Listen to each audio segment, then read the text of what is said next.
የደቡብ ውሃ ስራዎች ኮንስትራክሽን ድርጅት በቀድሞ መጠሪያ ስሙ የኢትዮጵያ ውሃ ስራዎች ኮንስትራክሽን ባለስልጣን በመባል በአዋጅ ቁጥር 7 1988 ተቋቁሞ በፌደራል መንግስት ተቋም ስር በመሆን የደቡብ ቀጠና ሆኖ ይሰራ ነበር።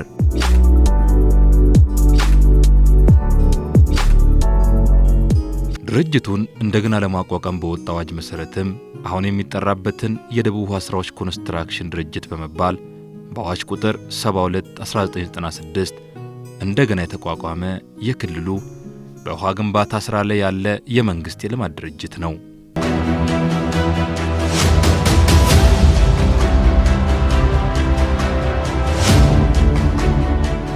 የደቡብ ውሃ ስራዎች ኮንስትራክሽን ድርጅት አሁን ያለውን ይዘት እና በህግ የተወሰነለትን ካፒታል ይዞ የተቋቋመው በ1996 ነው። ከዛ በፊት በርግጥ ኮንስትራክሽን ድርጅት ተብሎ በአዋጅ ተቋቁሞ ይኖር ነበር፣ ግን አሁን ያለውን ይዘት የያዘው በ1996 ነው።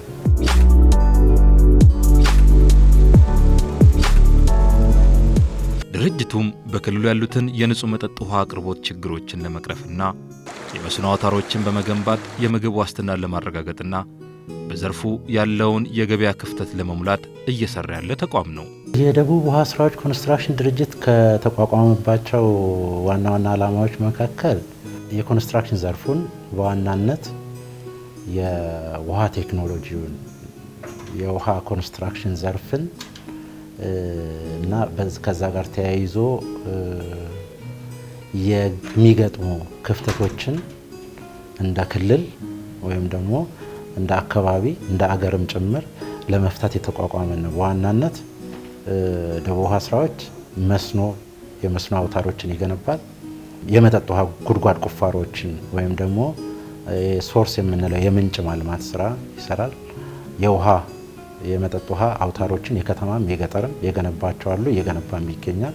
እዚህ በአጠቃላይ ስፔሲፊካሊ በዋናነት የውሃ ኮንስትራክሽን ስራዎችን ከዛ ጋር ተያይዞ ደግሞ ያሉ ሌሎች የመሰረተ ልማት ስራዎችንም እንዲሰራ ሆኖ የተቋቋመ የመንግስት የልማት ድርጅት ነው።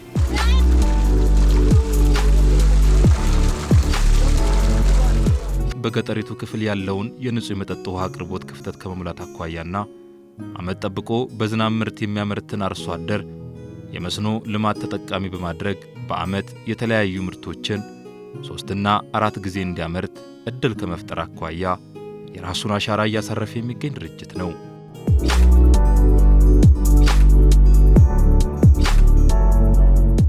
የደቡብ ውሃ ስራዎች ኮንስትራክሽን ድርጅት በቀድሞ ደቡብ ክልል በአሁኑ ራሳቸውን ችለው ክልል ከሆኑት ሲዳማ ክልልና የደቡብ ምዕራብ ኢትዮጵያ ህዝቦች ክልል የተለያዩ ፕሮጀክቶችን እየሰራ የሚገኝ ድርጅት ነው።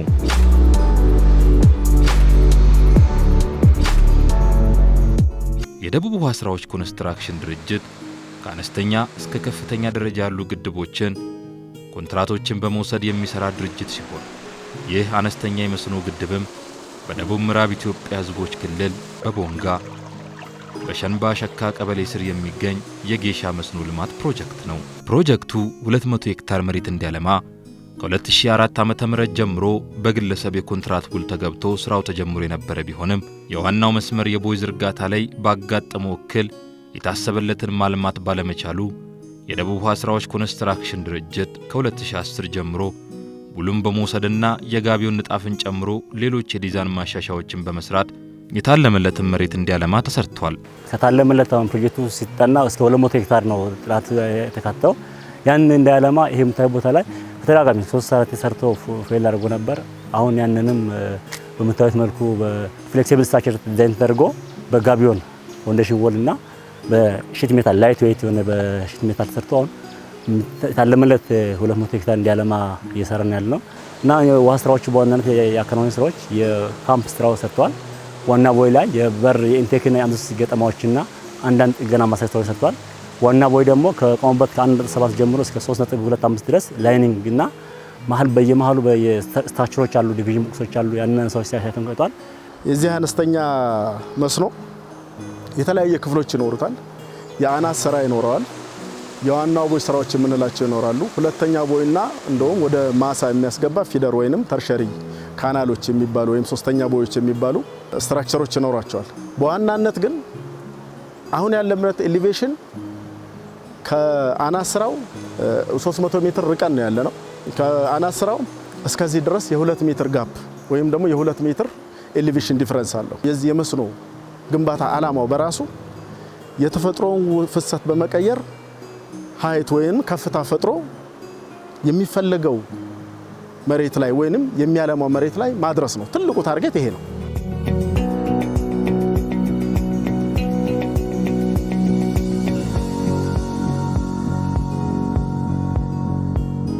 ይህ አነስተኛ የመስኖ ፕሮጀክት በዚህ ስፍራ መሰራቱ ለአርሶ አደር ነዋሪው እፎይታ የሚሰጥ ቢሆንም ስራውን ሰርቶ ለማጠናቀቅ ግን ከመልክዓ ምድር አቀማመጥ ጀምሮ የመንገድ መሰረተ ልማት አለመኖር የሚያስፈልጉ ግብዓቶችን ፕሮጀክቱ ወዳለበት ስፍራ ከማድረስ አኳያ ትልቅ ተግዳሮት ነበር። እኛም ወደዚህ ስፍራ ለመግባት የተወሰኑ ኪሎ ሜትሮችን በእግር ገብተን ለመመልከት ተገደናል። ይህ ፕሮጀክት በዚህ ስፍራ ለመገንባት አስቸጋሪ ቢሆንም ድርጅቱ የተለያዩ ዘዴዎችን በመጠቀም ያሉት ችግሮችን በመፍታት ስራውን ለመስራት ችሏል። ፕሮጀክቱ ዋና ቻሌንጅ የነበረው መንገድ አክሰስ ነው። በተለይ የተወሰነ ግብዓት እንዳያችሁት ድንጋይ፣ አሸዋ፣ ሲሚንቶ፣ ጠጠር ለማስገባት በጣም አስቸጋሪ ነበር። ኢቭን በአህያ ሁሉ አስገብተን የሰራበት ሁኔታዎች ያሉት እነሱ ራሱ ግንዛቤ ስለሌለው ከማሳ ጋር አራይቶ ብዙ ፕሮብሌሞች ነበሩ። ያ ከወረዳው ጋር ከአስተዳደር ጋር በቅርበት ሆነን እኛ የመንግስታዊም አካል ስለሆነ በቅርበት እንደ ራሱም እንደ ሲሪስ ወስዶ ሲሰራበት የነበረበት ሁኔታ ነበር ነው። በነገራችን ላይ ይሄን ነገር ሲሰራ እንዳያችሁት የመንገድ አክሰሲቢሊቲውን አይታችሁታል። በጋማ ከብት በአብዛኛው ምን ያህል ወጪ እንደሚወጣ ምናልባት በአካባቢው ደግሞ የጋማ ከብት ላይኖር ይችላል። ከሌላ ቦታ ሌበር ላይኖር ይችላል። በአገራችን ላይ በአሁን ሰዓት የተከሰቱ የሲሚንቶ ውጣ ውረዶች አሉ። እነሱ ሁሉ ላይሳኩልን ይችላሉ። እነዚህን ሁሉ ቻሌንጆች ተቋቁመን ነው አርሶ አደሩ ተጠቃሚ መሆን አለበት በሚል ይህን ነገር እየሰራን ያለ ነው።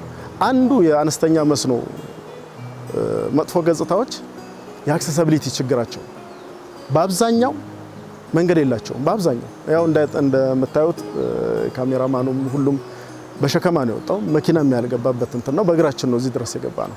እንግዲህ እኛ በእግራችን ከገባን እንደዚህ አይነት ስትራክቸሮች ደግሞ እንደዚህ አይነት እንትኖች በምን ያህል ጊዜ በምን ያህል ይገነባሉ የሚለው ነገር ታሳቢ መደረግ ያለበት ነውና በአጠቃላይ ድርጅታችን እንደዚህ አይነት አነስተኛ መስኖች በተለያየ ቦታዎች ይሰራል። ብዙ ቻሌንጆችን ተቋቁሞ እየሰራ ነው ያለው። እመሜን እንካ ብላለችኝ ደረቁን እንጀራ እሷ በነካካው በወጥ ዋልበላ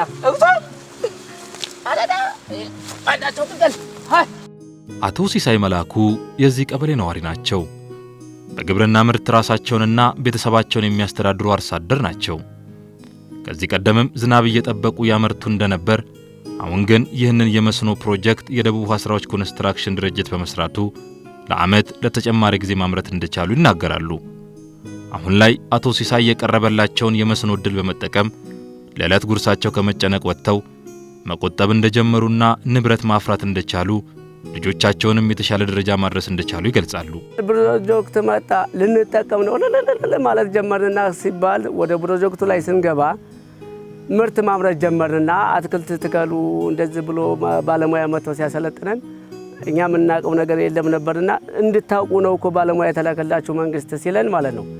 መንግስት ሲያመጣ በአትክልቱ ስንተክል ጎመኑን ስንተክል ካሮቱን ስንተክል ጎመኑን ቲማቲሙን ስንተክል ማለት ነው እርሻ እያረስ አትክልቱን ማትከል መሸጥ ጀመር። አቅም የሌለው ሰው አቅም ማግኘት ጀመረና አትክልቱን ተከል ምን ይሻለናል በምንልበት ሰዓት እንዴ አሁንም ውሃው አለ ለካም ውሃውን ያኛውን ሰብል ነቅለን ሌላ ሰብል ገባል።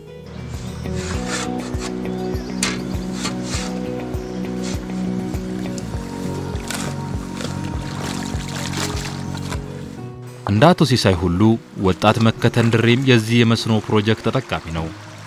ይህ የመስኖ ፕሮጀክት ወደ ቀበሌው ከመምጣቱ በፊት ክረምት እየጠበቀ በቆሎና ዳጉሳ ያመርት የነበረ ቢሆንም አሁን ግን በበጋም ጭምር ተጨማሪ ምርት በመስኖ ማምረት እንደቻለ ይናገራል። ከዚህ በፊት ያው በአመት አንዴ ነው ምርት የምንጠቀመው። አሁን ላይ ግን ይህ ስራ ከተጀመረ ጀምሮ 3 ማምረት ጀምረናል።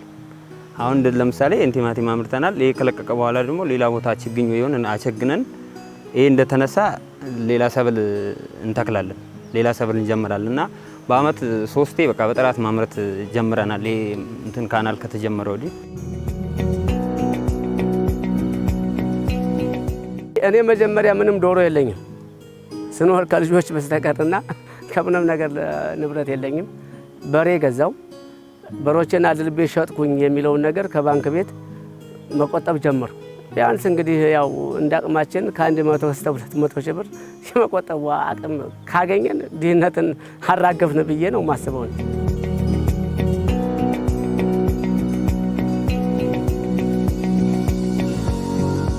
የደቡብ ምዕራብ ኢትዮጵያ ሕዝቦች ክልል ፈርጥ የሆነችው ለምለሟ የቦንጋ ከተማ የደቡብ ውሃ ስራዎች ኮንስትራክሽን ድርጅት ሰርቶ ያጠናቀቃቸው የተለያዩ ፕሮጀክቶች ያሉ ሲሆን ከጥልቅ የውሃ ማጠራቀሚያ ጉድጓድ ቁፋሮ ጀምሮ በከፍተኛ ወጪ የተገነቡ የውሃ ፕሮጀክቶችን ድርጅቱ ሰርቶ አስረክቧል። ደቡብ ውሃ ስራዎች ኮንስትራክሽን ድርጅት በ2007 ከ50 ታውንስ ተብሎ በመንግስት ደረጃ በፌዴራል ደረጃ የቦንጋን የመጠጥ ውሃ ሽፋን ይቀርፋል ተብሎ የታሰበ ትልቅ ፕሮጀክትን በ40 ሚሊዮን ብር በበለጠ የኮንትራት ውል በስምምነት ከመንግስት ተቀብሎ በወቅቱ ስራውን ሰርቶ ለማስረከብ ችሏል። ይሄ ፕሮጀክት የቶታል 4 ቦርሆሎችን ወደ 4 ሪዘርቫየሮች የማስገባት ነው የነበረው ዋናው ዓላማ። ሰፕላዩ የሚነሳው ከቦርሆል ነው ፓምፕ የሚደረገው ማለት ነው እና ያ 4ቱንም ቦርሆሎች ወደ 4 ሪዘርቫየሮች በመላክ ለማህበረሰቡ የውሃን ስርጭት ለማድረስ ነው ዋናው የዚህ ፕሮጀክት ዓላማ የነበረው ማለት ነው። ዓላማው ለማህበረሰቡ ንጹህ ውሃ መጠጥ ውሃ ለማቅረብ ነው። በእኛ ሳይድ የነበረው ቦርሆሎቹን ፓምፕ አድርጎ ወደ ሪዘርቫየሮች የሚገባውን ሲስተም መስራት ነው። በዚህ ውስጥ ሙሉ መስመሩንና እነዚህ የምታያቸውን የጄኔሬተር ቤቶችና ላይ ደግሞ ሪዘርቫየሮችን እኛ ድርጅት ሰርቶ አስረክቧል ማለት ነው። በአጠቃላይ በ41 ሚሊዮን አካባቢ ፕሮጀክት ማለት ነው። በዚህ ፕሮጀክት ላይ የኤሌክትሮሜካኒካል ገጠማዎችም ሆኑ የተከፈሩት ጥልቅ የመጠጥ ውሃ ጉድጓዶች ካላቸው የብረት ይዘት ለአንጻር ለመጠጥ ውሃ ተገቢ ስላልሆነ የውሃውን ማጣሪያ እንዲሁ መንግስት ታሳቢ በማድረግ ለጀርመን መንግስት በኮንትራት ተሰጥቶ ፕላንቱ የተተከለ ቢሆንም ፕላንቱ ግን በተገባው ውለታ አንጻር በተገቢ ሁኔታ የሚፈለገውን የአይረን ኮንቴንት አጣርቶ ወርልድ ሄልዝ ኦርጋናይዜሽን ወይም የዓለም ጤና አጠባበቅ ባስቀመጠው መስፈርት መሰረት ውሃው ለመጠጥ ውሃነት የሚውል ሆኖ ባለመገኘቱ የገጠመ ችግር ቢኖርም መንግስት ይህንንም ለመፍታት ትልቅ ጥረት እያደረገ እንዳለ ብናውቅም ነገር ግን በእኛ በኩል መሰራት የሚገባቸው የግፊት መስመሮች በሙሉ በተገቢ ሁኔታ ተሰርተው ርክክብ ፈጽመናል።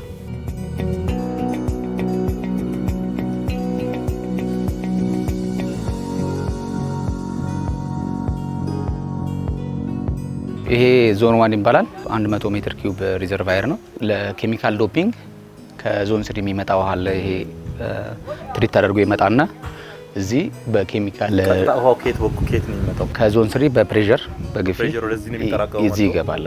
ከዞን 3 የሚባለው በዛ ታች ከዚህ በታች ያለ ነው። ከዞን 3 የሚመጣውን ውሃ እዚህ በኬሚካል ትሪት ይደረጋል ማለት ነው በክሎሪን።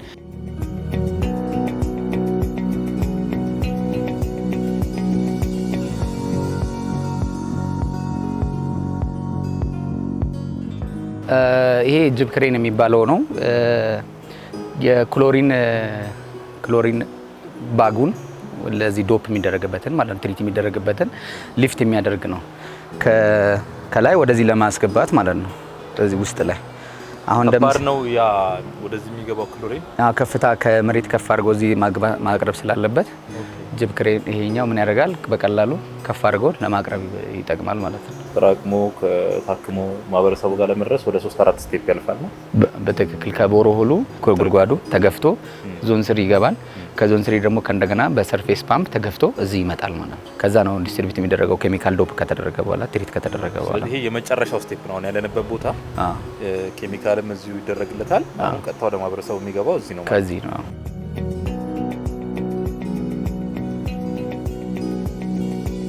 ከዚህ ቀደም የደቡብ ውሃ ስራዎች ኮንስትራክሽን ለቦንጋ ከተማ ነዋሪዎች በከፍተኛ ወጪ የተገነቡትን የመጠጥ ውሃ ፕሮጀክቶች ሰርቶ ያስረከበ ቢሆንም በከተማው የማስፋፊያ ፕሮጀክት መገንባት በማስፈለጉ አዲስ ውል በመግባት ስራውን እያከናወነ ይገኛል። የከተማውን ማስፋፊያ በ16 ሚሊዮን ብር ተሰጥቶን ኤሌክትሮሜካኒካሉን ግን ያው የፌዴራል መንግስት ራሱ ሊያቀርብ እኛ ግን ገጠማውንና የግፊት መስመሩን በማከናወን ይህንን የማስፋፊያ ኮንስትራክሽን ያያችሁት እንዳላችሁት ባለ ደረጃ ላይ ለማድረስ ችለናል። ይሄ ፕሮጀክት ሲሰራ የዲዛይኑን የሰራው የፌዴራል ውሃዎች ነው እና የሰራውና ፌዴራል ዋተር ዲቨሎፕመንት ኮርፖሬሽን የሰራው እና ዲዛይኑ በጣም ሌተስት የተባለ በኮንክሪት ኮንሰምፕሽኑ በሪባር ኮንሰምፕሽኑ በጣም ሊሚትድ የተደረገ ነው። 300 ሜትር ኪዩብ ነው ይሄኛው። ከሌሎቹ ለየት ያለ ዲቴይል ያለው ነው። ሲምፕል የሆነ ሳይሆን በጣም ዲቴይል የሆነ ስራ የተሰራበት ዲዛይን ያለውና በጣም ሊመሰገኑ ይገባል። እነሱም በዚህ የሚታየው በኳሊቲ ደረጃ ደግሞ ውሃን ደግሞ አቁሮ የማቆየት አቅሙ ይሄ ፕሮጀክት አሁን እንደምታየው ቶፑ ስላቡ ከተጠናቀቀ በኋላ ፊል ተደርጎ ቴስት የሚደረግ ነው። ከዚህ በኋላ ቀጣይ ማለት ነው። ቲክነሱ የወሉ ቲክነስ 23 ሳንቲም ነው። ቁመቱ ቶታል የሚይዘው ወተር ሌቭሉ 3 ሜትር ከ60 ጠቅላላ ስራው ግን 4 ሜትር ከ45 ሳንቲም። በጨረታ የምንወዳደረውን በጨረታ እየተወዳደርን እንዲሁም ደግሞ በክልሉ በድርድር ይወጡታል ብሎ ተቋሙ ይወጣዋል ብሎ የሚያምናቸውን ፕሮጀክቶች በድርድር በሚሰጠን ሰዓት በድርድር እየወሰድን ስራዎችን በተሻለ ጥራት በተሻለ ጊዜና ፍጥነት ለማስረከብ የበኩሉን ተቋሙ የበኩሉን ድርሻ እየተወጣ ይገኛል። ይሄኛው ውሃ ማጠራቀሚያ 300 ሜትር ኪዩብ ነው። 300 ሺህ ሊትር ማለት ነው። ከዚህ በታች ላለው ኮሚኒቲ እስከ ዋናውን ከታች ያለውን ከተማ ድረስ በግራቪቲ ፊድ ማድረግ የሚችል ነው። አሁን ይሄኛው ቦርሆል ከ20 ሊትር ፐር ሰከንድ ነው ፓምፕ የሚያደርገው። ቦርሆሉ አቅም አለው 20 ሊትር ፐር ሰከንድ የማስገባት አቅም አለውና በሁለት ሲስተም ነው የሚሄደው። አንደኛው ነባር ወደ ሆነው ወደ ዞን 5 ወደሚባለው ፓምፕ ይደረጋል። ሁለተኛው መስመር ደግሞ ወደዚህ መጥቶ ይሄ የምታዩት ካይኬላ የሚባል ሳይት ላይ ያለው ነው። ከፍታ ቦታ ላይ ተመርጦ የተሰራ ነው እና ይሄኛው ደግሞ ቀጥታ እስከ ኮሌጅ እና በዚህ በኩልም እስከ ተክለ ሃይማኖት የሚባለውን ማህበረሰብ ከቨር ማድረግ የሚችል ነው። 300 ሺህ ሊትር ማለት አሁን ባለው ለማህበረሰቡ የዴይሊ ኮንሰምፕሽን አሁን ባለው ከፍተኛ የሆነ የውሃ አቅርቦትን ችግር የሚፈታ ይሆናል ማለት ነው። ጉድጓድ ቁፋሮ ለመቆፈር ትልልቅ ሪጎች፣ ትልልቅ ክሬኖች ሳይት ይገባሉ። ሳይት ሲገቡ አክሰስ የሌላቸው ክላይንት በደንብ አርጎ ሰርቶ ለስራው ከሚሰጡት አንዳንድ ቦታ ላይ ካለው ግምት አንጻር እንደ ቀላል ይታዩና ማሽነሪ ላይ ስራው ላይ አንዳንድ ችግር የሚፈጥሩ ነገሮች ነበሩ። አሁን ላይ ግን እነዛም እየተስተካከሉ የመጡበት ሁኔታ ነው ያለው።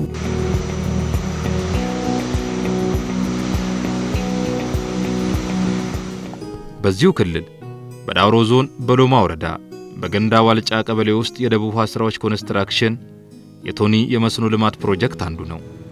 የዚህ ፕሮጀክት ውሃው የሚፈስበት የዋና ቦይ ስራ እየተጠናቀቀ የሚገኝና የሁለተኛው ቦዮች አናት ስራዎች በመሰራት ላይ ይገኛል። ይህ ፕሮጀክትም ሲጠናቀቅ የ200 አባወራ ሰብልን ያለማል ተብሎ ይጠበቃል።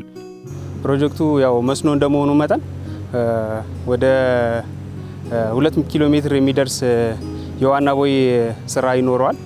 ከአናት ስራው በተጓዳኝ ማለት ነው። በአሁን ሰዓት እየሰራን ያለ ነው የዋናው ቦይ ስራ ነው። አሁን ኦልሞስት 2 ኪሎ ሜትር ሲሆን የዋናው ቦይ ስራ ወደ 1.7 ኪሎ ሜትሩን ሰርተናል አጠናቀናል ማለት ነው። አሁን ደግሞ የአናት ስራውን ወይም ደግሞ የሄዶርክ ግንባታ ቁፋሮ እያደረግን ነው የምንገኘው በአሁን ሰዓት ማለት ነው። ቀደም አሁን ስትመለከቱ የነበረው ስራ የዳይቨርሽን ስራ ነው። ዳይቨርሽን ስራ ማለት ስራውን የአናት ስራውን ከመጀመራችን በፊት ወንዙን አቅጣጫ ማስቀየር ስራ ነው የሚሰራው። ወንዙን አቅጣጫ ካስቀየርን በኋላ የአናት ስራ ወይም ሄዶርክ ስራው ይጀመራል ማለት ነው። የፋውንዴሽን ቁፋሮ ወይም የመሰረት ቁፋሮ እንሰራለን። ከዛ በኋላ ግንባታ ነው የምናከናውነው። አሁን ስንሰራ የነበረው ስራ ምንድነው? የወንዙን አቅጣጫ የመቀየስ ወይም ደግሞ ወደ ሌላ አቅጣጫ የማስያዝና የቦታውን ለግንባታ ወይም ለቁፋሮ ዝግጁ የማድረግ ስራ ነበር የተሰራው ማለት ነው። በአሁን ሰዓት የቀረው ስራ የአናት ስራና የሰከንደሪ ካናሎችን የማጠናቀቅ ስራ ነው አሁን እየቀረን የሚገኘው። በአጠቃላይ ያው ስራው ወደ 100 ሄክታር ነው የሚጠጋው የሚወስደው ቦታ ማለት ነው። ከ200 አባወራዎች ያላነሰ ተጠቃሚ ያደርጋል ተብሎ ይጠበቃል።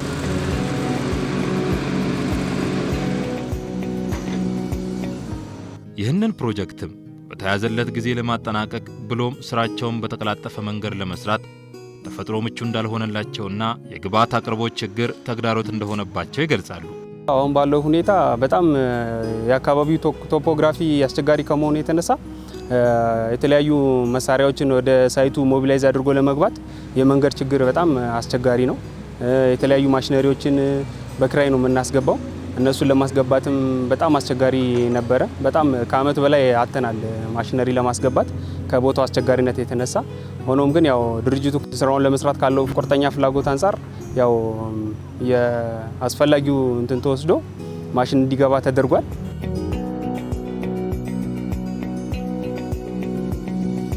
በዚህ ቀበሌ ነዋሪ የሆኑ አርሶ አደሮችም የዚህ ፕሮጀክት መገንባት ተስፋ እንደሰጣቸው በደስታ ይናገራሉ። ለወደፊቱ በአመት 3 ጊዜ እናመርታለን። የኑሮ ውድነትንም እናሻሽላለን። በቃ በቆሎ እንመርታለን፣ ድንች እናመርታለን፣ ቀይ ስር፣ ካሮት፣ ሽንኩርት እናመርታለን እና ይሄ ፕሮጀክት በደቡብ ውሃ ስራዎች ኮንትራክሽን የተጀመረው ብሳካ ለኛ ጥሩ እድል ነው የምንፈጥረው። ጌታ ፍቃድ ሆኖ ይሄን ፕሮጀክት ደቡብ ውሃ ስራ እዛ ታቅዶ መጥቶ የህዝቡ ምኞት እየተሳካ ነው እና እየተሳካውን በስራ ላይ እየተገኘ ነው። ገና ጅማሬ ላይ ነው እና የኛ የአካባቢ ምኞታችን መሳካትን እየፈለገ ነው።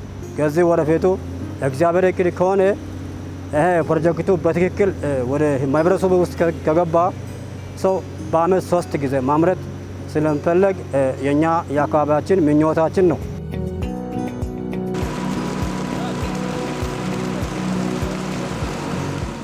በዚሁ በሎማ ወረዳ በገሳ ጨሬ ከተማ ህብረተሰቡ ያለበትን የመጠጥ ውሃ ችግር ለመቅረፍ የገሳ ጨሬ የመጠጥ ውሃ ፕሮጀክት በደቡብ ውሃ ስራዎች ኮንስትራክሽን ተሰርቶ የመጨረሻ የሙከራ ምዕራፍ ላይ ይገኛል። መጀመሪያ ሲቪል ስትራክቸሮች ተሰርተዋል። ሙሉ በሙሉ እነሱ 100% አልቀዋል። የመስመር ዝርጋታውም እንደዚሁ 18 ኪሎ ሜትር አልቋል። አሁን ኤሌክትሪኮ ሜካኒካል ኢኩመንቶችን አስገብተን መስመር ፍተሻ ላይ ነን እንደምታዩት። ይህም በተሳካ ሁኔታ ኢንስቶል አድርገን መስመሩን እየፈተሽን ነው። በቅርቡ እንግዲህ በጥሩ ሁኔታ ለህብረተሰቡ እናደርሳለን። ስለዚህ ገሳ ጨሬ ከተሞች በሙሉ ከዚህ ውሃ ነው የሚጠቀሙት። ምንም አይነት ውሃ ምንጭ የላቸውም በዚህ ሰዓት። የደቡብ ውሃ ስራዎች ኮንስትራክሽን በክልሉ በርካታ ዞኖች፣ ገጠራማ ስፍራዎች፣ ለተሽከርካሪ ምቹ ባልሆኑባቸው ስፍራዎች ሳይቀር ፕሮጀክቶችን ሰርቶና እየሰራ ይገኛል። እኛም ከደቡብ ምዕራብ ወጥተን ወደ ጋሞ ዞን በድርጅቱ የተሰሩት የመስኖ ፕሮጀክቶችን ለመመልከት በዞኑ በሚገኘው በዘይሴ ቀበሌ ወደ ወዘቃ የመስኖ ልማት ፕሮጀክት አምርተናል። ይህ የወዘቃ የመስኖ ልማት ፕሮጀክት በወዘቃ ወንዝ ላይ ተመስርቶ የተሰራ ሲሆን በ4 ዓመታት ጊዜ ተሰርቶ እየተጠናቀቀ ነው። ፕሮጀክቱም ከ500 ሄክታር መሬት በላይ እያለማ ይገኛል። ወዘቃ መስኖ ግንባታ ፕሮጀክትን ሰርቶ ለማጠናቀቅ 4 ዓመት ፈጅቷል። ሄድወርኩ ወይም ያናት ስራው እስከ 2013 ሐምሌ ድረስ የዲዛይን ማሻሻያ ሲደረግለት ቆይቶ 2013 ሐምሌ ወር ማለት ነው ዲዛይኑ መጥቶ ለ1 ዓመት ተሰርቶ አልቆ አሁን አገልግሎት እየሰጠ ይገኛል ማለት ነው።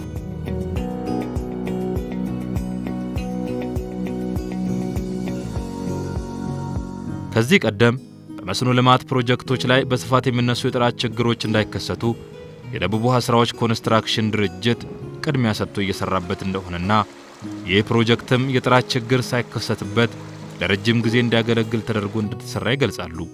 ደቡብ ውሃ ስራዎች ኮንስትራክሽን ድርጅት በጥራት ከሀገራችን አሉ ከሚባሉ ደረጃን ኮንትራክተሮች ተርታ የሚመደብ ስለሆነ የጥራት ችግር የለበትም። የወዘቃ የመስኖ ልማት ፕሮጀክት ከመሰራቱ በፊት አርሶ አደሩ በውሃ እጦት በተደጋጋሚ የነበረባቸው የምርት መቀነስ አሁን ላይ ተቀርፎላቸው በስፋት ምርቶቻቸውን ማምረት እንዲችሉ ፕሮጀክቱ ድል ፈጥሮላቸዋል። እንደምታዩ አካባቢው ቆላማ ስለሆነ ፕሮጀክቱ ለአካባቢው ማህበረሰብ የሚሰጠው አካባቢ ፋይዳው መልቲ ፐርፐዝ ነው፣ ብዙ ነው ማለት ነው። ማህበረሰቡ ወዘቃ ወንዝ ላይ ነው ህይወቱ የተገነባው። ሙዝ ወደ ሰሜን ሲጫን ከዚህ ስለሆነ ማህበረሰቡ የህይወት ስታንዳርዱ የላይፍ ስታይላቸው በከፍተኛ መጠን ተቀይሮላቸው ማለት ነው።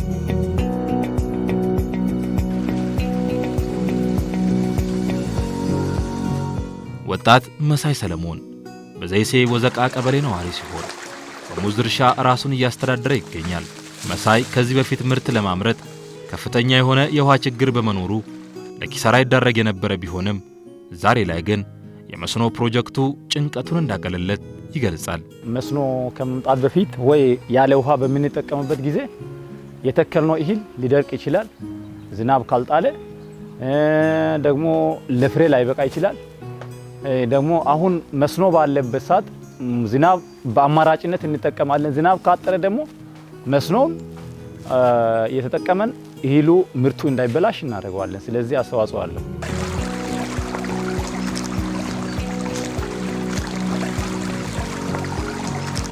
ዛሬ ላይ መሳይ በወጣትነቱ ምርትን በመስኖ በስፋት እያመረተ ራሱን ከመቻልና የዕለት ግርስን ከማሟላት አልፎ የራሱን ቋሚ ንብረቶች ማፍራት ችሏል። በሙዝ ምርት ያው እግዚአብሔር ይመስገን አንዳንድ ነገሮች እግዚአብሔር አግዞኝ በልጅነት ሰጥቶኛል። ወዘቀ ቀበሌ ላይ መኖሪያ ቤት አለኝ፣ የኪራይም ቤትን ጭምር አለኝ። ከዛ አልፎ ደግሞ ወደ አርባ ምንጭ አካባቢ በሊዝ የተገዛ ቦታዎች አሉኝ። ከዛም ባለፈ ደግሞ እግዚአብሔር ሲረዳ አንድ አይሱሲ የሙዝ አይሱሲ አለኝ። የመንቀሳቀሻ ሞተሮች አሉኝ፣ የስራ ሞተር አለኝ።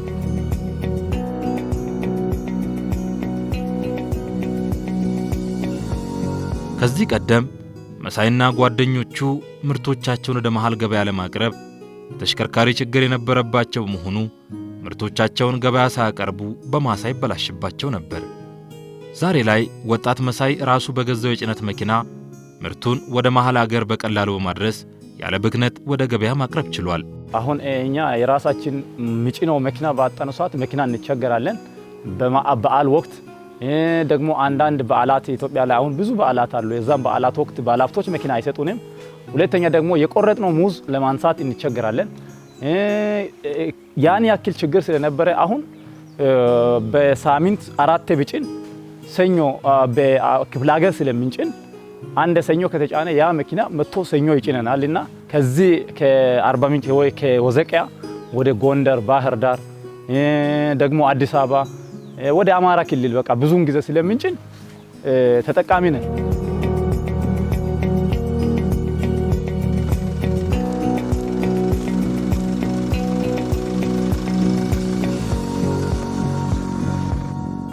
እንደ ወጣት መሳይ ሁሉ የዚሁ ቀበሌ ነዋሪ ሆኑት አቶ አየላ አቡሴ ለረጅም ጊዜያት በሙዝ ልማት የቆዩ ቢሆንም የወዘቃ የመስኖ ልማት ፕሮጀክት ከመጣ በኋላ ግን ልዩነቱን ያስረዳሉ።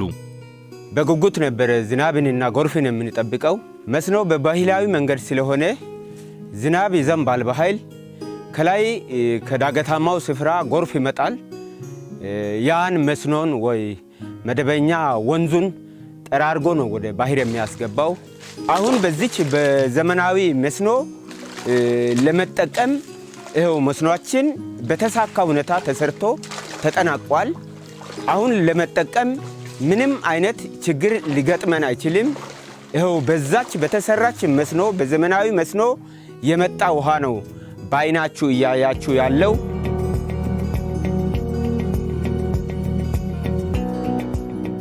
አቶ አየለ የመስኖ ልማት ወደ አካባቢው መጥቶ ዛሬያቸው አምሮ በማየታቸው ለነገ ትልቅ ተስፋን ሰንቀዋል። በዚህ ፕሮጀክት መገንባትም ደስታቸው ትልቅ ነው። የደቡብ ውሃ ስራዎችም ይህንን ፕሮጀክት ሰርቶ በማጠናቀቁ ኩራት ተሰምቷቸዋል። የደቡብ ውሃ ኮንስትራክሽን ስራዎች እና አጠቃላይ ለማመስገን የሚፈልገው የክልል መንግስትን ይህን ፕሮጀክት ቀርጾ ወደ እያንዳንዱ ህብረተሰብ እንዲሰራጭ በማሰብ ይህን የቀረጹ ፕሮጀክት ባለቤቶችን በራሴ በአርሶ አደር ስምና በዘይሴ ወዘቃ ቀበሌ ስም ላመሰግናቸው ወዳለው።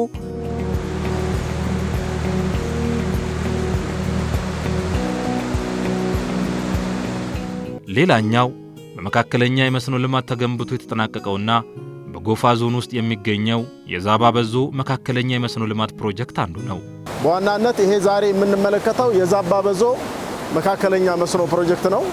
እንደሚታወቀው ዛባ በዞ ይሄንን እንደምታዩት ስትራክቸሩን የዊር ስፓኑ ወደ 26.5 ሜትር ይሰፋል። የዋና ቦይ ካናል 4.2 ሜትር ርዝመት ያለው ነው። እነዚህ ዋና ቦይ ላይ የተለያዩ ስትራክቸሮች አሉ። ከነዚህ ውስጥ 5 ሰከንደሪዎች አለ።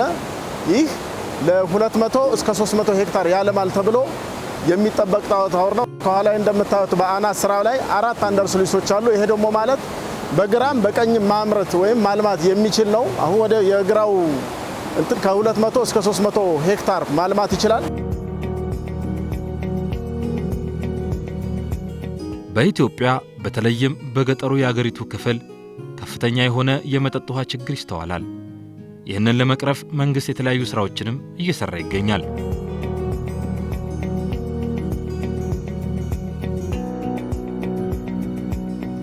የደቡብ ውሃ ስራዎች ኮንስትራክሽን ድርጅትም በሃላባ ዞን የሃላባ ሳንኩራ የመጠጥ ውሃ ፕሮጀክትን ገንብቶ የመጨረሻ ምዕራፍ ላይ ደርሷል። በዚህ ስፍራም ግዙፍ የሆነ የውሃ ማከሚያ ማጣሪያም ገንብቷል። ሃላባ ዙሪያ አካባቢ የውሃ እጥረት አለ። ያ ማለት የወንዝም የለም፣ ጉድጓድም በጣም የራቀ ነው ከዴብዙ። ስለዚህ የኛ ፕሮጀክት በተለይ ደቡብ ስራ የገባው ውለታ የጉድጓድ ቁፋሮውን፣ የሲቪል ስትራክቸሮችን፣ ኤሌክትሮሜካኒካሎችን፣ መስመሮችን፣ ትሪትመንቶችን በመስራት ይሄን የህዝቡን የውሃ ችግር መፍታት ነው። ኢትዮጵያ ስምጥ ሸለቆ የሚባሉ አካባቢዎች ላይ ያለ ችግር ምንድነው?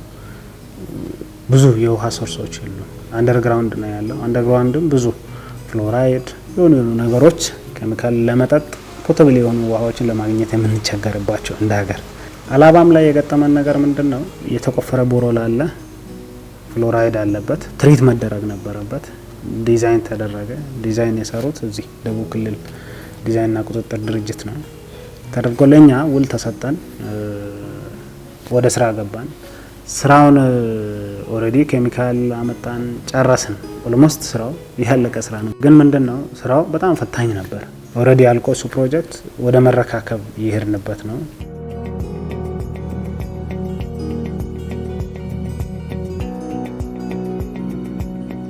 ሶስት ጉድጓድ ቆፍሯል ደቡብ ስራ። አንደኛው ከዚያ 4.9 ኪሎ ሜትር ርቆ ያለ ስንቢጣ የሚባል 36 ሊትር ፐር ሰከንድ የሚሰጥ አለ። ሁለተኛው ደግሞ ሀጠንዞ የሚባል ቦታ አካባቢ ላይ 5.5 ሊትር ፐር ሰከንድ የሚሰጥ ጉድጓድ ቆፍሯል። ሶስተኛ ቡቢሳ የሚባል 5.8 ሊትር ፐር ሰከንድ የሚሰጥ ጉድጓድ ቆፍሯል። እና ይሄን 91 ሺህ ህዝብ የሚያገለግል በ14 ቀበሌ ላይ ያለን ህዝብ እነዚህን መስመሮች በመዘርጋት ከጉድጓዱ ፓምፕ በመትከል ጀነሬተሮችን በማቅረብ ትሪትመንቱን ከነ ሀፑ ኬሚካል አለው ማጣሪያ ፍሎራይድን እሱን በማቅረብ አሁን እንደሚታየው ወደ 95% አካባቢ የፊዚካል ፕሮግረስ በማሳየት ጨርሷል። በዚሁ ዞን በቦቢሳና አንጠዛ ቀበሌዎች እንዲሁም በሸኖ ከተማን ጨምሮ የንጹህ መጠጥ ውሃ ተጠቃሚ መሆን ችለዋል።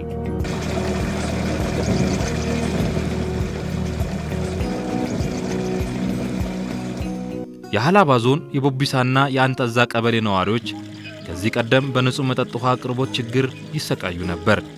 ዛሬ ላይ ግን በደጃፋቸው ንጹህ የመጠጥ ውሃ በደቡብ ውሃ ስራዎች አማካኝነት ተገንብቶላቸው ከመማቸውም ከጥማቸውም ታድጓቸዋል። ከዚህ በፊት የመጠጥ ውሃ በጣም ያስቸግር ነበር። ጎረቤት ከሩቅ ተቀጥቶ ነው ከአያ ሩቅ ሄደን ነው የምናመጣው። በጣም ህፃናት ሳቁ ይጠጣሉ፣ የኩሬ ውሃም ይጠጣሉ። ከዚህ በፊት ከብቶች ወደ ብላቴ ሩቅ ሄደው ነው የሚጠጡት። መንገድ ላይ የሚሞቱ አሉ። ከአያ ተጭኖ ሲመጣ አያ እዛ መንገድ ላይ ይሞቱ ነበር። አሁን ይሄ ውሃ ከወጣ ወዲህ በር ላይ እየተቀዳ ከብትም እዚህ እየጠጣ ነው፣ ሰዎችም እዚህ እየጠጡ ነው። እንግዲህ እዚህ ቀበሌ ውሃ በጣም መጀመሪያ በጣም ነበር የሚያስቸግረው። ጠዋት 12 ሰዓት ወጥተን ማታ 4 ሰዓት 3 ሰዓት ላይ ነው የምንገባው። በጣም ያስቸግረናል። በዛም ብዙ አንቀዳም፣ 2 ጀርኪን ነው የምናመጣው። 2 ጀርኪን ለማጠብና ለምግብ መስሪያ ለማጸዳ ምንም አይበቃም ነበረ። አሁን አልሐምዱሊላህ በበራችን ወጥቶ እየቀደን ነው።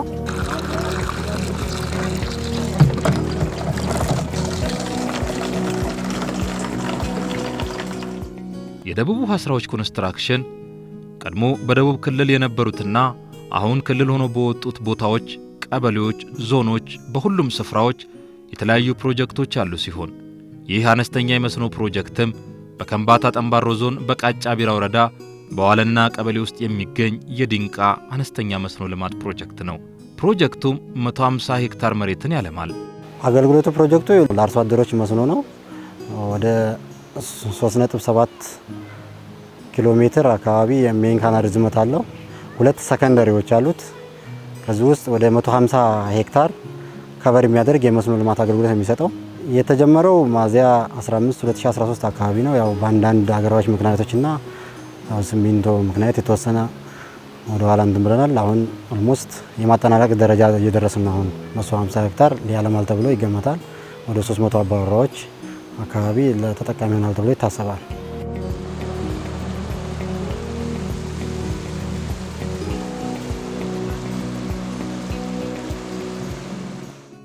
በደቡብ ክልል በከፍተኛ ሁኔታ የስንዴ የበቆሎና ሌሎችም ሰብሎች በስፋት የሚመረትበት አካባቢ እንደመሆኑ የመስኖ ልማት ፕሮጀክቶች በብዛት ያስፈልጋሉ።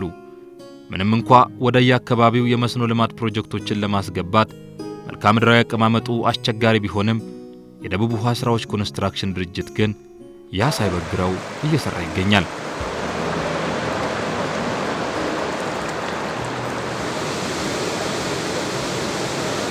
ይህ የከሪብ መካከለኛ የመስኖ ፕሮጀክት በጉራጌ ዞን ውስጥ በሞራ ክልል ወረዳ በዘናበነር ቀበሌ የሚገኝ ፕሮጀክት ነው። ፕሮጀክቱ የተጀመረው በእርግጥ ቆየት ያለ ቢሆንም ካለው የፕሮጀክቱ ቦታና ነባራዊ ሁኔታ የጥናትና የዲዛይን ጊዜው ሰፋ ያለ ጊዜ በመውሰዱ ከዛ ብዙ ቻሌንጆችን አሳልፎ ወደ ትግበራ የገባ ፕሮጀክት ነው። ኦልሞስት ወደ 68 በመቶ አካባቢ ፐርሰንት የሚሸፍነውን ስራ ተግባራዊ የተደረገ በመሆኑና አሁን የተወሰነ 30 ምናምን ፐርሰንት አክሉ የሚቀረው ስራ ነው። ወደ ማጠናቀቂያው የደረሰ ፕሮጀክት ነው።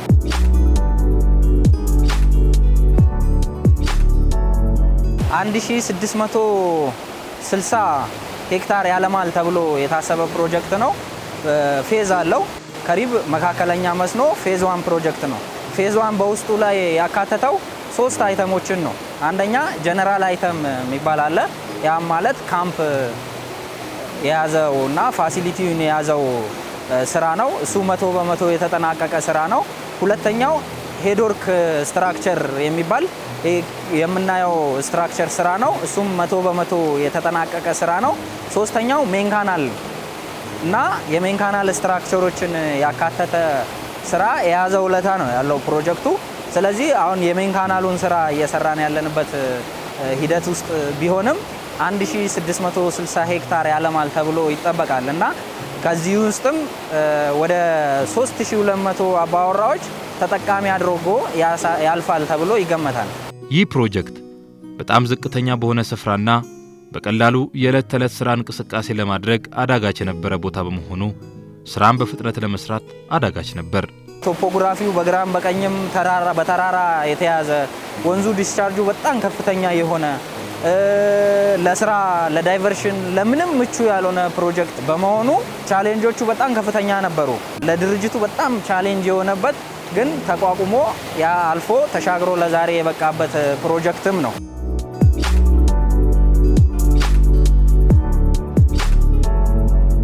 ምንም እንኳን በአስቸጋሪ ሁኔታ ውስጥ ፕሮጀክቱ ቢሰራም ማህበረሰቡ ከሚያገኘው ጥቅም አንጻር ሲታይ ለባለሙያዎቹ ትልቅ እርካታን ሰጥቷቸዋል። እዚህ የተከፈለበት መስዋዕትነት ብዙ የህይወት መስዋዕትነት እስከ መክፈል የተደረሰበት ነው። ካለው ነባራዊ የቦታው ሁኔታ በጣም ከፍተኛ ቻሌንጆችን አሳልፈናል። እዚህ ከሚታየው የወንዝ ዲስቻርጅ ካለው ኮንስትራክሽን ዳይቨርሽን ምቹ ካለመሆኑ ካሉ የአቅርቦት ችግሮች ማቴሪያል ኢዝሊ አክሰስ ሆኖ ካለመቅረባቸው አንጻር ያሉ ፈተናዎች አልፎ ህብረተሰቡ ተጠቅሞ የህብረተሰቡ ደስታ ሲታይ ሞራል ሳቲስፋክሽኑ በጣም ከፍተኛ ነው።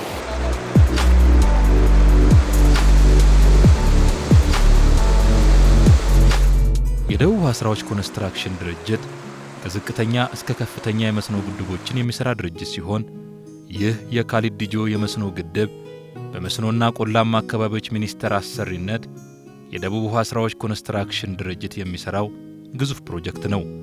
ግድቡም በስልጤ ዞን ከወራቤ ከተማ በቅርብ ርቀት ላይ የሚገኝ ነው። ካሊድ ፕሮጀክት የተጀመረው በ2012 ሰኔ ወር አካባቢ ላይ የኮንትራት ውል ተፈረመ። የኮንትራት ውሉ ከተፈረመ በኋላ መስከረም 2013 አካባቢ ላይ የሳይት ርክክብ ተደረገ አማካሪ ባለበት። 2013 ጥቅምት አካባቢ ላይ ሙሉ የግንባታው ኮሚትመንት ተጀመረ ማለት ነው።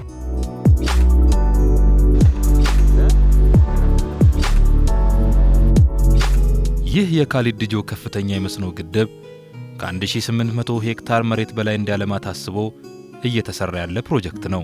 1.8 ኪሎ ሜትር ክረስሊንግ ያለው ትልቅ ግድብ ነው። ወደ ወንዙ አካባቢ ላይ ስንጠጋ 26 ሜትር ከፍ ብሎ ነው የሚነሳው ወደ ላይ። ሁለተኛ የሚያለማውን ሄክታርም ስናየው 1800 ሄክታር ያለማል። ወደ 6000 አባወራዎችን ተጠቃሚ የሚያደርግ የመስኖ ፕሮጀክት ነው።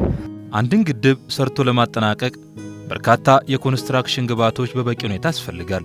ይህንንም ግድብ ከመጀመሩ በፊት አስፈላጊ ግብዓቶችን ጥናት አድርጎ የማዘጋጀት ሥራ ይሰራል። የካሊድ የመስኖ ግድብም ለግድቡ የሚያስፈልጉ ግብዓቶችን ከአቅራቢያ በመሰብሰብ እየሰራ ይገኛል። ግድቡ 1.4 ሚሊዮን ሜትር ኪዩብ የአካባቢ ማቴሪያል ይፈልጋል።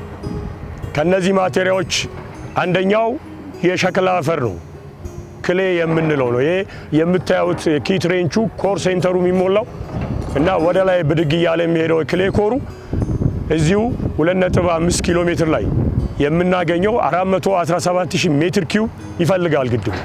እስካሁን 1115 ሜትር ኪዩብ አምርተናል። ይሄ ሰኪዩር የተደረገ ፕሮዳክሽን ነው። የምርት ለግድቡ 2.5 ኪሎ ሜትር ላይ ያለ ነው። ሁለተኛ የሚያስፈልገን ማቴሪያል ኤፍ1 ነው። ኤፍ1 ማለት አሸዋ ማለት ነው። ይሄ አሸዋ የምናገኘው ከዳሉቻ ከሚባል አካባቢ ላይ ከአጋም ወንዝ ከሚባል ቦታ ላይ ነው። እሱም 28 ኪሎ ሜትር አካባቢ ነው ያለው። ወንዙ ሲመጣ የሪቨር ሰክሽኑ ነው አሸዋውን እያስቀመጠልን የሚሄደውና ወንዙ ከሄደ በኋላ እያመረትን ነው። ያ በርካታ ቢያንስ 147000 ሜትር ኪዩብ ይፈልጋል ፊሉ። ከዛ ውስጥ ወደ 67000 ሜትር ኪዩብ አሸዋውን አዘጋጅተን አሁን እዛ ጋር ስቶክ ፓይል ስቶክ የምታዩት ከ28 ኪሎ ሜትር ላይ የተጓጓዘ እየመጣ ያለ አሸዋው ነው። ይህም ሰኪዩርድ ያደረግነው ነው። ፊሉን እየሰራን በተመሳሳይ እያመረትን እዛ ያመረትነውን የምናጓጉዝበት አሰራርና ስትራቴጂ አስቀምጠናል። ይሄም እየተሰራ ያለ ነው። ሌላው የሚያስፈልገን ኤፍቱ የሚባል ማቴሪያል፣ ኤፍቱ የሚባለው ማቴሪያል ከአሸዋ ከፍ ያለ ጠጠር ነው። ይሄ በክሬሽንግ ፕላንት የሚመረት ግድቡ ወደ 78000 ሜትር ኪዩብ ይፈልጋል ሙሌት። እሱም ማቴሪያሉ ያለው ወደ 22 ኪሎ ሜትር ቅበት የሚባል አካባቢ ነው። ክሬሸር ፕላንት ተክለናል። በአሁኑ ሰዓት እየተመረተ ነው። ከ78000 ሜትር ኪዩብ እስካሁን ወደ 14000 ደርሰናል። ሌላው የሚያስፈልገን ሼል ነው። ሼል የምንለው ሪዳሽ ነው። ይህም 12 ኪሎ ሜትር አካባቢ ላይ ዳሉቻ ነው ያለው። የሚፈለገው 232000 ሜትር ኪዩብ ይፈልጋል ግድቡ። ከዛ ውስጥ 118000 ሜትር ኪዩብ አምርተናል። ስቶክ አለ። እሱንም እያጓጓዝን ነው። እዛ ጀርባ ላይ ስቶክ ፓይል አለ። አሁን እዛም ስንሄድ በዚህ በምታዩት በቀኝ በኩል ያለው ሴክሽን የሼሉ ሙሌት ነው የምናየውና ይህም ሰኪዩርድ የተደረገ ማቴሪያል ነው። ሶስተኛው የሚያስፈልገን ሮክፊል ነው። ይሄ ሮክፊል ማቴሪያል ድንጋይ ሆኖ ግራዴሽኑ ከፍ የሚል ነው። እሱም ወደ 2.8 ኪሎ ሜትር ላይ እዚሁ አካባቢ ላይ ያለን ነው። 361000 ሜትር ኪዩብ ይፈልጋል። እስካሁን 105000 ሜትር ኪዩብ አምርተናል። ሌላው ግድባችን ትሪትመንት ይፈልጋል። የሚታከም ነው መሰረቱ። እሱም ደግሞ በጂሲ በሚባል ግራኑላር ሆኖ ግራቭል ክሌ ያለው የተቀላቀለ ማቴሪያል ነው። እሱም 13 ኪሎ ሜትር ላይ አካባቢ ላይ አግኝተናል። እሱንም አሁን ሙሌቱን እየሰራን ነው። እሱም ሰኪዩርድ የሆነ ነውና አንድም የማቴሪያል ችግር የለም።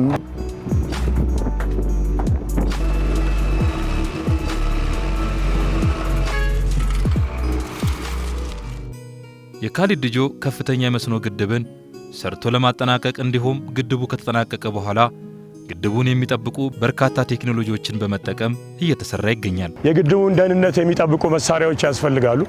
እኚህ መሳሪያዎች ከውጪ ከካናዳ ነው የሚገቡት። ያም መሳሪያ ሙሉ ለሙሉ ሳይታችን ላይ ደርሶ አሁን ሁለቱ ፒዞሜትር እና ሴትልመንት ሴንሰር ግድቡ ሽፍት ቢያደርግ በተወሰነ ደረጃ ቢንሸራተትና ሴትል ቢያደርግ ይህን ዲቴክት አድርገው የሚነግሩን መሳሪያዎች አሁን በእጃችን ላይ ገብተዋል። ሁለቱም ፒዞሜትር እና ሁለቱም ሴትልመንት ሴንሰር አሁን በምታዩት የግድቡ የፊል ሰክሽን ላይ እየቀበርን ነው።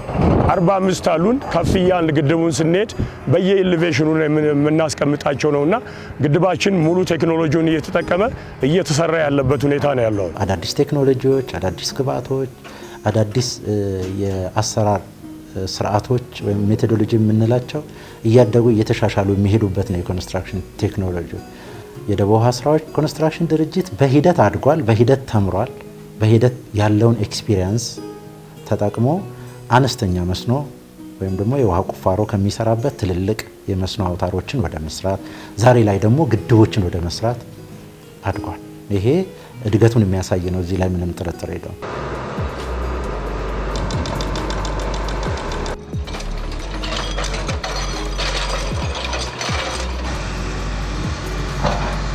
ይህ ግድብ ተሰርቶ ሲጠናቀቅ ከመስኖ አገልግሎት በዘለለ ማህበረሰቡ ገቢውን የሚያሳድግበት አሳ እርባታን ጨምሮ ሌሎች አማራጮችን የሚሰጥ ነው። አንደኛ ለከተማ ሪክሬሽን ያገለግላል፣ ሁለተኛ ለዩኒቨርሲቲው ለምርምር ያገለግላል፣ ሶስተኛ ለአሳ ምርት ያገለግላል፣ አራተኛ ደግሞ ሶይል ኢሮዥንን ይከላከላል። እነዚህ ነገሮች አሟልቶ ሲይዝ 1.8 ኪሎ ሜትር ርዝመት አለው። ኦልሞስት በአማካኝ ወደ 220 ሜትር ስፋት አለው ማለት ነው ግድባችን። ሐይቁ የሚገኘው ከወራቤ ከተማ 3 ኪሎ ሜትር ላይ ነው። ለአካባቢው ከፍተኛ የኢኮኖሚ ገቢ ይኖረዋል። የኢንቨስትመንት ሪዞልት ሮጆች ሊሰሩ ይችላሉ። የአሳ ምርት በከፍተኛ ሁኔታ ሊመረት ይችላል እና ኢኮኖሚው አዋጭነቱ የግድቡ በጣም የገዘፈ ትልቅ ነው ብሎ ማሰብ ይቻላል።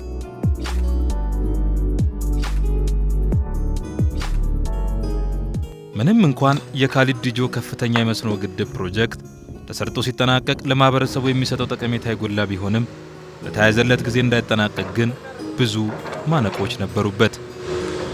ፕሮጀክቱ 68% መድረስ ነበረበት በእቅዱ።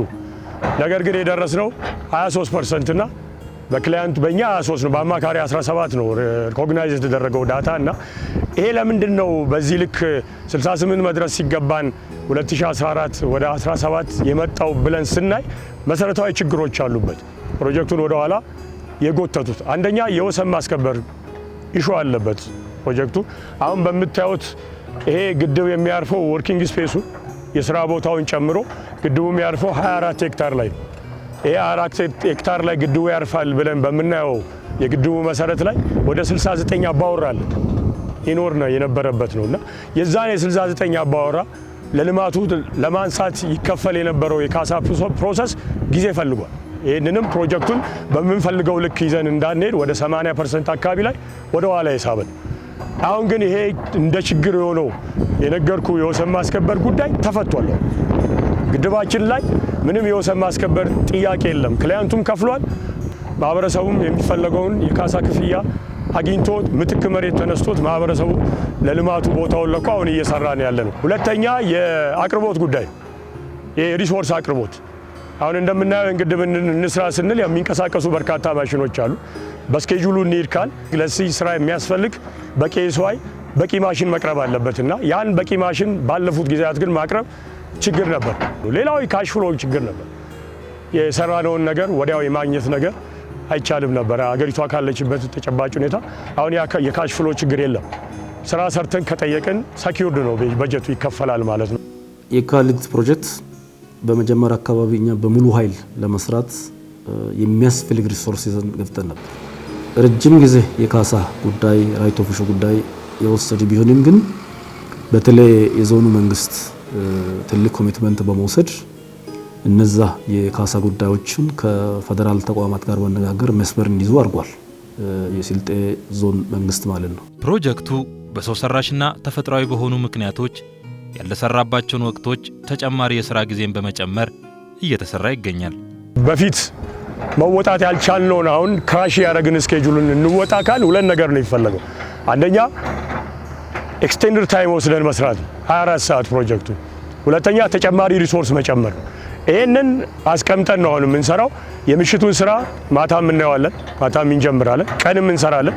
ቀን የሰራነውን ደብል አድርገን ማታም ነው የምንሰራው።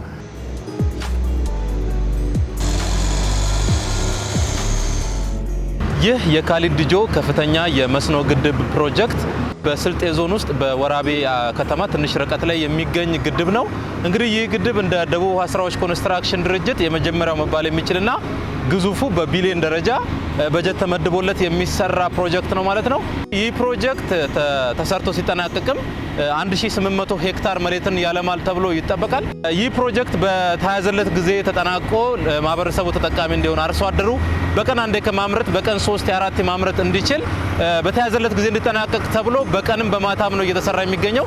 እንግዲህ ሰራተኞቹ አሁን በዚህ ሰዓት በምሽትም ስራቸውን እያከናወኑ ነው የሚገኙት እንደምትመለከቱት ማለት ነው። የተለያዩ ባለሙያዎች በዚህ ሰዓት ላይ ማሽነሪዎች እየተንቀሳቀሱ እየሰሩና እያሰሩም ይገኛሉ። ካሊድ ጆ በ2012 ሰኔ ወር ላይ ከፌዴራል መስኖ ኮሚሽን ከደቡብ ውሃ ስራዎች ጋር ተፈራርሞ የገባ ነው። ነገር ግን ወደ ስራ የገባ ነው ጥቅምት 2013 ዓ.ም ወደ ስራ ገብተናል። ከዛ በኋላ ኦልሞስት የ1.19 ቢሊዮን ውለታ ነው። አሁን ግን አሜንድመንት ተሰርቶ ፕሮጀክቱ የዋጋ ማሻሻያ ተደርጎለት 1.5 ቢሊዮን ውለታ ላይ ደርሰናል ማለት ነው። የተለያዩ የስራ ጭማሪዎች በመምጣታቸው አዳዲስ ስራዎች በመጨመራቸው ምክንያት ኦልሞስት አሁን የ1.5 ሚሊዮን ፕሮጀክት ሆኗል ማለት ነው በዚህ ሰዓት። በተቋም ደረጃ የመጀመሪያ ግድብ ነው። እኛም እንደ ባለሙያ ግድቡ የመጀመሪያ ግድባችን ነው ይህን ግድብ ለመስራት። ስለዚህ ያንን ደግሞ ታሳቢ አድርገን ያለው አማካሪ ልምድ ያለው አማካሪ ነው እሱ እያገዘን የምታዩት ነው መነቃቃቱ። እኛ ስኬጁላችን የነበረው 16 ሰዓት የመስራት ነው። ባለን ሪሶርስ ውስንነት ባለው ሪሶርስ የምንችለውን ያህል እየሰራን ነው። ስለዚህ ያው ለተቋሙም የተሻለ ልምድና ሌሎች ሳይቶችን የምናገኝበት ነው ብለን እናስባለን። ፕሮጀክቱ ሰራተኛ ቁርጠኛ ነው። እንደምታየው ዴይ ኤንድ ናይት ነው የሚሰራው። ቀን ላይ የፈረቃ ሲሰራ የዋለ አለ ቲም። አሁን ደግሞ የናይቱን ስራ እየሰራን ያለ ነው። እንግዲህ ላግ ያደረግናቸውን ታይሞች ኮምፐንሴት አድርገን ቡስት አድርገን ለመውጣት ነው አሁን በዚህ ሰዓትኛ ሁሉም ርብርብ የምታየው አክቲቪቲውም አሁን የተሻለ ነው።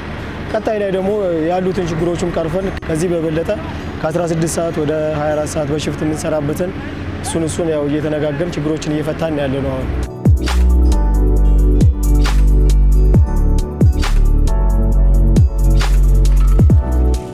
ይህ ከፍተኛ የመስኖ ግድብ የጥራት ችግር ሳይከሰትበት ውጤታማ ሆኖ እንዲጠናቀቅ ጥራትንና ዲዛይንን በሚቆጣጠሩ አካላት በንቃት እየተሰራ ይገኛል። አብዛኛዎቹን ስራዎችን የምናያቸው ኦንላይን ነው። እያንዳንዱ ክፍል እያንዳንዱ ቦታ ላይ ኮንሰልታንት ኮንቲኒየስ ክትትል አለ። ኮንቲኒየስ ክትትሎቹ ያን ያላይ ማንኛውም ለኮንትራክተሩም ስትሪክት ሆነ ነግረናቸዋል። ጥራት ላይ ምንም ኮምፕሮማይዝ የምናደርገው ነገር የለም። አንደኛ አማካሪዎቻችንም ፌዴራል ዲዛይን ናቸው። ሁለተኛ ያው ኮንስትራክሽን አንዱ ኢቲክስም ኳሊቲ ነው። ስለዚህ ጥራት መለኪያ ነውና እሱ ምንም ድርድር የለውም። በአፕሩቫል እያገኘ የሰራው ነገር በብዙ ነገር እየታየ ነውና ኳሊቲ ላይ እኛ የምንደራደረው ጉዳይ አይደለም። አንዱ መስፈርታችን ስለሆነ በድርጅቱ ወደ ኮንትራክተር በኩል ባለሙያ አለ። ሁለቱ ባለበት ስራ ነው ጥራቱን ተጠብቆ 98% ከመጣ በኋላ ቀጣዩ ሌየር አንደኛ ለምሳሌ ሌየር ካለ ሁለተኛው ይቀጥላል፣ ሶስተኛው ይቀጥላል።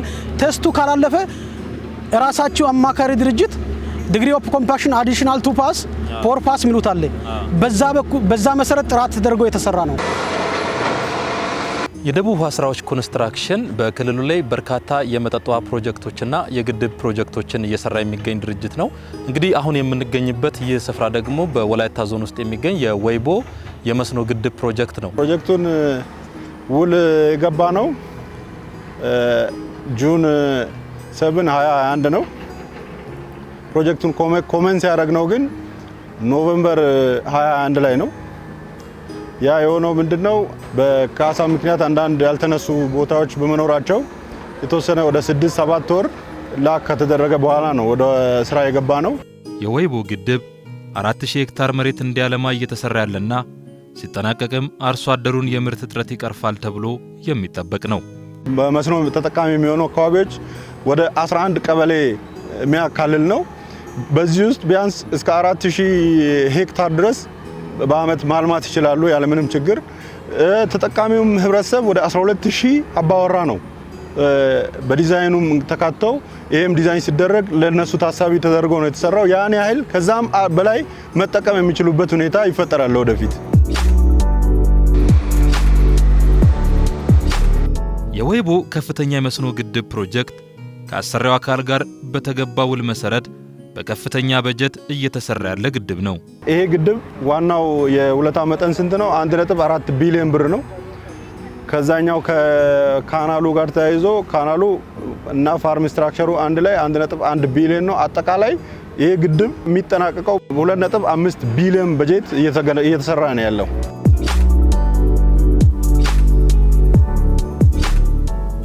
የወይቦ ግድብ በድንጋይ ሙሊት የሚሰራ ግድብ እንደመሆኑ በርካታ ግብዓቶችንም የማዘጋጀቱ ስራ ጎን ለጎን እየተሰራ ይገኛል።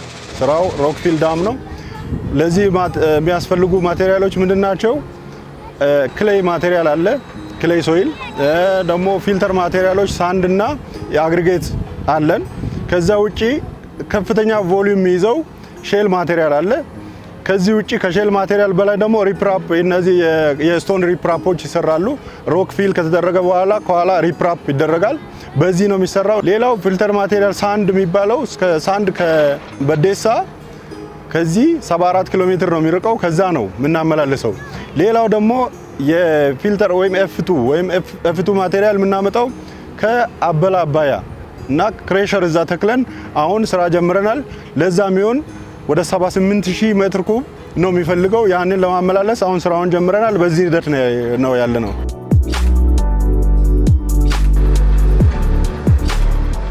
የኮንስትራክሽን ስራዎች ሲሰሩ፣ ግድቦች ሲሰሩ በርካታ የጥራት ጥያቄ፣ የጥራት ችግር ይነሳባቸዋል። ይህ ግድብ ደግሞ በርካታ የጥራት ችግር እንዳይኖርበት ተደርጎ እየተሰራ የሚገኝ ሙሉ ሮክፊል ዳም ነው የሚባለው ይህ ግድብ። ስለዚህ በዛ መልኩ በጥራት ተቋጣሪውም ዘንድ ክትትል እየተደረገለት የሚሰራና ጥራቱን ጠብቆ እየተከናወነ የሚገኝ ነው። አንዱና ዋና መሰረታዊ የምንለው ስታንዳርድ ስፔሲፊኬሽን ነው፣ የጥራት መቆጣጠሪያ ማኑዋል።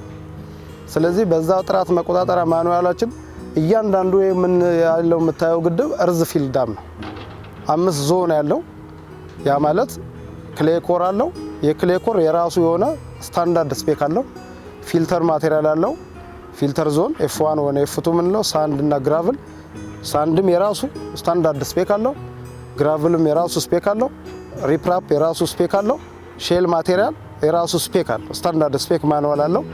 በዛ በተቀመጠለት ዲዛይኑ ባስቀመጠው ድሮይንግ እና በተቀመጠው ስታንዳርድ ስፔክ መሰረት ባለሙያዎች አሉን፣ ማቴሪያል ኢንጂነሮች አሉን፣ ኢንስፔክተሮች አሉን። ይሄን ኢቫሉዌሽን የሚሰሩ ጆይንትሊ ከኮንትራክተሩ ጋር የመጀመሪያ ኢምፕሊሜንቴሽን ታይም ላይ እነኚህን 5 ዞን ማቴሪያል የምንላቸው እርዝ ፊል ለመስራት ሼል ማቴሪያል፣ ፊልተር ማቴሪያል፣ ሪፕራፕ ማቴሪያል፣ ኮር፣ ክሌይ እነኚህን ሁሉ ኢቫሉዌሽን ሰርተናል። እኛ የፕሮጀክት ጥራት የምንተረጉመው በሶስት ነገሮች ነው። አንደኛ ኳሊቲ የሚባለው በተገባለት ኮስት ሲጠናቀቅ አንዱ ኳሊቲ ነው። በተባለበት ጊዜ ሲያልቅም አንዱ ኳሊቲ ነው። በዲዛይኑ ስታንዳርድ መሰረት ኳሊቲ ሲያልቅም አንዱ ኳሊቲ መስፈርት ነው። የውሃ ስራዎች ኳሊቲን ኮምፕሮማይዝ አያደርግም። ሁሉም አሰሪ የሚሰጠን የጥራት ችግር እንደሌለብን ሬሾ መስረቅ ወይም ግብአት ከዛ ላይ ማጉደል እና የተያያዙ ነገሮች የኳሊቲ ወይም የጥራት ችግሮች እስካሁን አልገጠም። ሁሉም የሚያመሰግነን በጥራት ነው።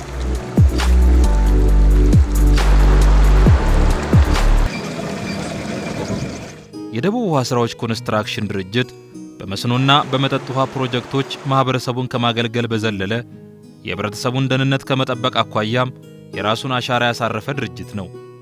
ይህ በሀዲያ ዞን ውስጥ የሚገኘው የቦዮ የጎርፍ መከላከል ፕሮጀክት አንዱ ነው። ይሄ ፕሮጀክት ከ2013 ላይ ከኢትዮጵያ ተፋሰስ ባለስልጣን ጋር ውለታ ተገብቶ በእኛ ድርጅት ውለታ ተገብቶ የተጀመረ ሲሆን ይሄንን የአካባቢ ሰው በየአመቱ ሲያፈናቅል የቆየ ነበር እና 2013 ይሄን ስራ ከጀመርን ጀምሮ ግን እዚህ ጋር ያለው ማህበረሰብ በጠቅላላ በቋሚነት እርሻውን ማረስ ከቤቱ መፈናቀል ያቆመበት ነው። አላማውም ተፋሰስ ባለስልጣኑ ይሄ ነበር ከኛ ጋር ውል ሲገባ ያንንም አሳክተን ሰውም ተረጋግቶ መኖር ጀምሯል። ይህ በቦዮ የጎርፍ መከላከል ፕሮጀክት በርካታ ነገሮችን ማትረፍ የተቻለና ውጤታማ የሆነ ስራ የተሰራበት ነው። የሰራውን ስራ ውጤት የምታየው ከማህበረሰቡ ነው። አንደኛ አፈናቀል ነበረ አድነኝ እያለን ነው የገባ ነው። ከመፈናቀል ሲድን እዚሁ ቁጭ ብለን አይተናል። ሁለተኛ ደግሞ ማን ነው መልማት የሚችለው ይሄንን የምታዩትን ከፊታችሁ የምታዩትን መሬት መልማት እየቻለ ክረምት ጎርፍ ያጠቀኛል ብሎ ሳያርሰው ያሳድረው ጾም ያሳድረው ነበር እና ይሄንን ግድብ ከሰራን በኋላ ግን በዚች ሪሊፍ ተጠቅሞ በአመት 250 ሺህ እስከ 400 ሺህ በአንድ አባወራ ገቢ ያገኙ ነበር እና ይሄንን ምስክርነት የወሰድነው ከራሳቸው ከአባወራዎቹ ነው። በጎርፍ ምክንያት አደጋ የሚደርሱ ቦታዎች አካባቢ ያሉ የጎርፍ መከላከል ስራዎች እንድንሰራ በመንግስት አቅጣጫ ተቀምጦ የሰራንባቸው ፕሮጀክቶች አሉ። አንዱ ቦዮ ነው፣ ሁለተኛ የኩልፎ ተፋሰስ ነው፣ አራተኛ ጎፍላ ለመባል እዚህ ሲልጤ ጉራጌ አካባቢ ከፍተኛ አደጋ የሚያደርሳል ክረምት ሲመጣ ማለት ነው። እነዚህ ያው ፍሌት ፕሮቴክሽን ወርክ ነው ባሉት ምንድነው አሁን ተፋሰሶቹ ማኔጀብል አይደሉም። ከአካባቢ መራቆት ጋር ተያይዞ ራኖፉ ጨምሯል። ስለዚህ በዚህ ምክንያት ዳሜጅ ያስከትሉ ነው ያለው። ቦዮ አካባቢ ምንድነው ክረምት ሲመጣ ውሃው ሞልቶ አንደኛ አርሶ አደሩን የሚያፈናቅልበት የአርሶ አደሩን እርሻ ማሳ ጭምር የሚወጡበትና አርሶ አደሩን ለማምረት የተቸገረባቸው ጉዳዮች አሉ። ስለዚህ ይሄ ምን መደረግ አለበት ነው? አንደኛ አሁን ኩልፎ ትሬን ነው ሪቨሩ ትሬን መደረግ አለበት። ምክንያቱም ሪቨሩ ዋይልድ ስለሆነ ትሬን ተደረጎ መስመር ይዞ መሄድ አለበት ተብሎ ሰፊ ስራዎች ተሰርቷል። ይሄ ደግሞ ኮንቴን መደረግ አለበት ነው። ኮንቴን ማለት አርሶ አደሩ ማሳም ሳይነካ አርሶ አደሩም ሳይፈናቀል ውሃው ናቹራል ፍሰት ይዞ ፖንዶች ፈጥሮ በሲስተም ከአካባቢ የሚወጣበት ዳሜጅ ሳያስከትል የሚወጣበት ተብሎ የተሰራ ስራ ነው። የደቡብ ውሃ ስራዎች ኮንስትራክሽን ድርጅት በከፍተኛ በጀት የሚሰሩ የመጠጥ ውሃ ጉድጓዶችን በመቆፈርና ንጹህ መጠጥ ውሃን ተደራሽ እንዲሆን በማድረጉ ረገድ የራሱን አበርክቶ እያደረገ ያለ ድርጅት ነው። ይህ የንጹህ መጠጥ ውሃ ቁፋሮ በወላይታ ዞን በሶዶ ከተማ በሌዊ ሪዞርት ግቢ ውስጥ የሚገኝ የሌዊ የመጠጥ ውሃ ጉድጓድ ቁፋሮ ፕሮጀክት አንዱ ነው።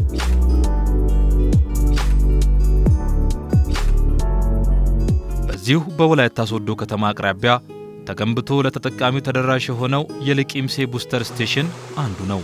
ከዚህ ተጠልፎ ነው ወላይታ ህዝብ ሶዶ ከተማ ህብረተሰብ ሙሉ በሙሉ እየተጠቀሙ ያሉት ምንጭ ውሃ ነው። ስለዚህ ልቂምሴ ቡስተር ስቴሽን ይባላል። ይሄ እንግዲህ 2010 ጥር 26 ላይ ተሰርቶ ያለቀ ስራ ነው። ደቡብ ውሃ ስራዎች ድርጅት ናቸው የሰሩት። ቀጥታ ተመርቆ ስራ ጀምሯል።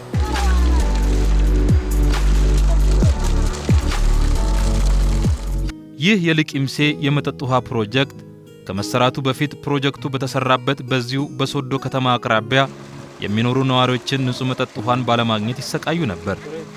ቢሆንም አሁን ላይ ግን ችግሩ እንደተቀረፈላቸው ይገልጻሉ።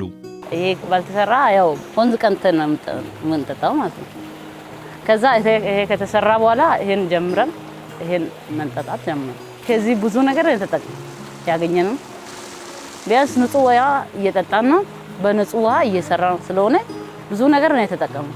የደቡብ ውሃ ስራዎች ኮንስትራክሽን ድርጅት ከመስኖ ግድብ ግንባታ በዘለለ የመጠጥ ውሃ ችግርን ለመቅረፍና ለማህበረሰቡ ተደራሽ ለማድረግ እየሰራ ይገኛል። ይህ በአዋሳ ከተማ አስተዳደር በቱላ ክፍለ ከተማ የተሰራው የመጠጥ ውሃ ፕሮጀክት ንጹህ መጠጥ ውሃን ለማህበረሰቡ ከማቅረብ አኳያ ለተጠቃሚው እፎይታን ሰጥቷል። ይሄኛው ለሐዋሳ ከተማ መጠጥ ውሃ ማሻሻያ ፕሮጀክት አንዱ አካል ሆኖ ነው የታሰበው። እዚህ አካባቢ ላሉ ህብረተሰብ አገልግሎት እንዲሰጥ እና ዘላቂ የመጠጥ ውሃ ችግርን ለመፍታት ታስቦ የተሰራ ፕሮጀክት ነው። በ2009 ዓ.ም ነው የተጀመረው። ሐምሌ 23 2013 ነው ተመርቆ አገልግሎት መስጠት የጀመረው። ስራው ሙሉ በሙሉ ሲጠናቀቅ ወደ 81000 አባወራ አገልግሎት ይሰጣል ተብሎ ነው ታስቦ ለ30 ዓመት ያህል አገልግሎት ይሰጣል ተብሎ ነው ታስቦ። የደቡብ ውሃ ስራዎች ኮንስትራክሽን ድርጅትም በመጠጥ ውሃው ዘርፍ ላይ በኃላፊነት እየሰራና ባለሙያዎቹም ችግሩን የራሳቸው ማድረግ እየሰሩ ይገኛሉ። ደቡብ ውሃ ስራዎች ብዙ ፕሮጀክቶችን በኃላፊነት ተቀብሎ እየሰራ ይገኛል። ምንም እንደ ድርጅቱ ባለሙያነት የተሰጠኝ ኃላፊነት የተለያዩ ቻሌንጆች ቢኖሩም ያንን በመወጣት እንግዲህ ከተማ ላይ ብቻ ሳይሆን ገጠር ላይ የማይመቹ ቦታዎች በእግር ገብተንም ሰርተን ድርጅቱንም ውጤታማ እያደረገን እንገኛለን።